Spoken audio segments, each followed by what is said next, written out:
بسم اللہ الرحمن الرحیم۔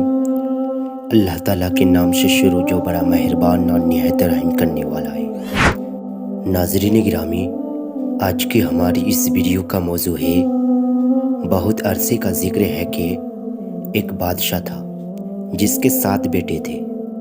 ایک دن اس نے اپنے بیٹوں سے کہا کہ اب وقت آ گیا ہے کہ وہ اپنے لیے بیویاں تلاش کریں۔ اس نے ان سے کہا کہ وہ اپنے تیر کمان ساتھ لے جائیں اور ہوا میں تیر چلائیں۔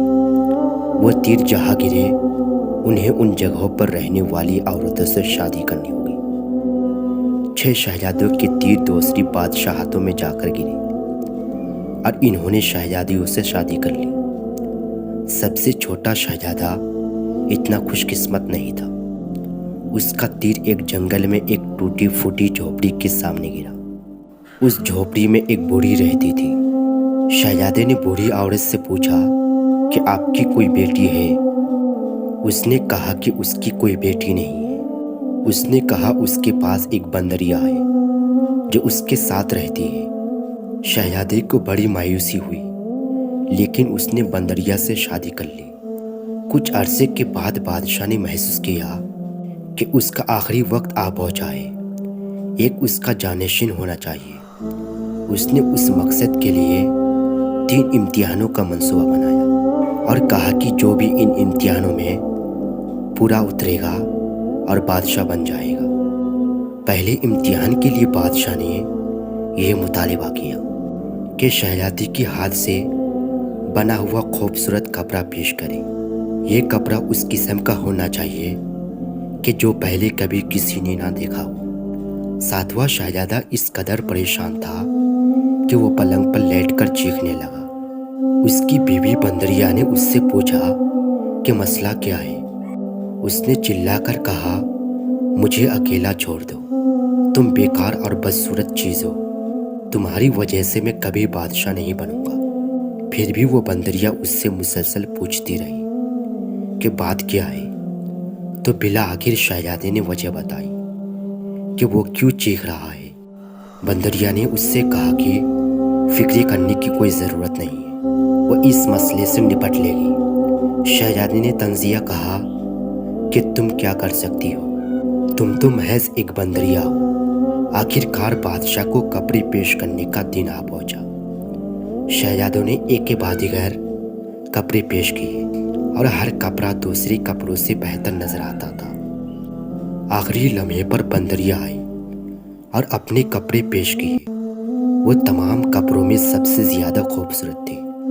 وہ خالص ریشم سے بنے ہوئے تھے اور ان پر قیمتی جواہرات ٹنگے ہوئے تھے۔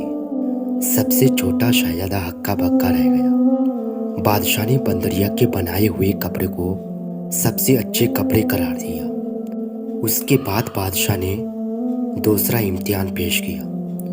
اس نے کہا کہ ایک دعوت کا انتظام کرو، میں تمہارے گھر میں آؤں گا اور کھانا کھا کر دیکھوں گا کہ کس کے گھر میں سب سے اچھا کھانا پکا ہے۔ سب سے چھوٹا شہزادہ اپنے پلنگ پر جا کر لیٹ گیا اور چیخنے لگا۔ اس کی بیوی پوچھتی رہی کہ بات کیا ہے، اور بالآخر اس نے بتایا کہ دوسرا امتحان کیا ہے۔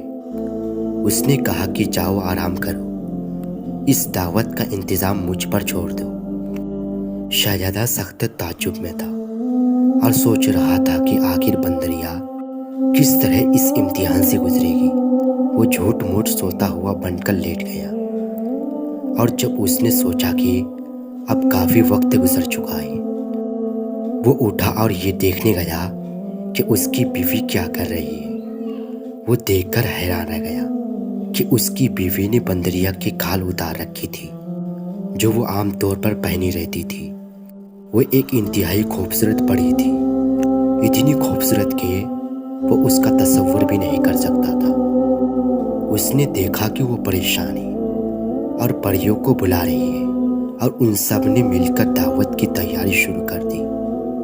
جب شہزادے نے یہ دیکھا تو وہ پری کتنی خوبصورت ہے، اس نے بندریا کے کھال جلانے کا فیصلہ کیا۔ بندریا نے اسے ایسا کرنے ہوئے دیکھ لیا اور وہ بہت پریشان ہوئی۔ وہ اور دوسری پریاں غائب ہو گئی اور دعوت کے لیے تیار کھانا چھوڑ گئے۔ جب بادشاہ نے 7واں شہزادوں کی دعوتوں کے لیے تیار کیے ہوئے کھانے کو ذائقہ لیا تو اس نے پری کا تیار کیا ہوا کھانا سب سے زیادہ مزیدار قرار دیا۔ اس کے بعد چھوٹا شہزادہ پری کی تلاش میں نکل کھڑا ہوا۔ وہ سب سے پہلے بوڑھی عورت کی جھوپڑی پر گیا جہاں وہ بندریا سے ملا تھا، اور جو پری نکلتی تھی۔ جب اس نے بوڑھی عورت سے پوچھا کہ اس نے پری دیکھی ہے تو اس نے کہا کہ اب وہ پری کبھی نہیں ملے گی۔ شہزادے نے غصے میں آ کر بوڑھی عورت کو قتل کر دیا۔ اس سے وہ پری اس شہر سے آزاد ہو گئی جو اس بوڑھی عورت در حقیقت ایک جادوگرنی تھی۔ یہ سب کچھ آخری امتحان سے ذرا پہلے بالکل وقت پر ہوا۔ بادشاہ نے اعلان کیا تھا کہ سب شہزادے اپنی بیویوں کو اس کے سامنے لائیں تاکہ وہ یہ انتخاب کر سکے کہ ان میں سب سے زیادہ خوبصورت کون ہے۔ اس پری کو خوبصورت ترین قرار دیا گیا اور سب سے چھوٹا شہزادہ بادشاہ کا جانشین نامزد کیا گیا۔